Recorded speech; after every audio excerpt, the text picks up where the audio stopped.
नमस्कार दोस्तों, आरुषि देहाती ब्लॉग में आप सभी का स्वागत है। तो आज हम आप सबके बीच लेकर आए हैं एक प्यारा सा चुटकुला नाच गीत। चुटकुला नाच गीत बहुत प्यारा है दोस्तों, फुल आवाज़ करके आप लोग सुनिएगा और कमेंट में बताइएगा दोस्तों कि ये प्यारा सा गीत आप सबको कैसा लगा। तो देर न करते हुए चलिए सुनाते हैं एक प्यारा सा चुटकुला नाच गीत।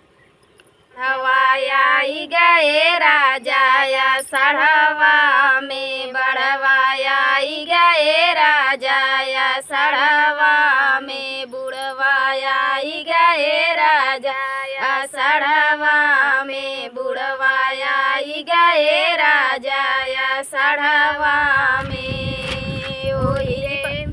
ओही पनिया में सास मोरी बही गई, ओही पनिया में सास मोरी बही गई। जियरा छूटी गई ले राजा झगड़वा से, जियरा छूटी गई ले राजा झगड़वा से।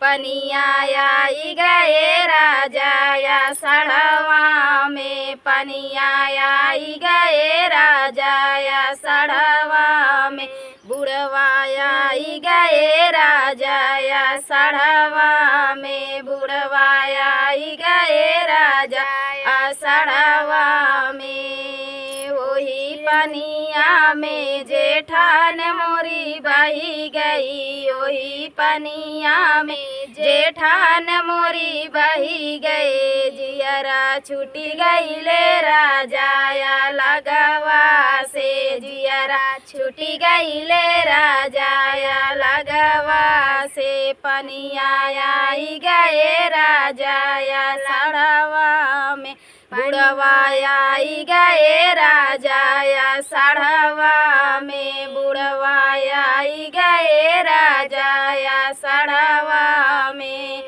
ओही पनिया में ननद मोरी बही गई, ओही पनिया में ननद मोरी बही गई।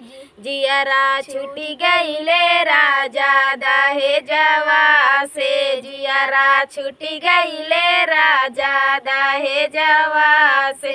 पनिया आई गए राजा या सड़वा में, बुढ़वा आई गए राजा या सड़वा में, बुढ़वा आई गए राजा या सड़वा में।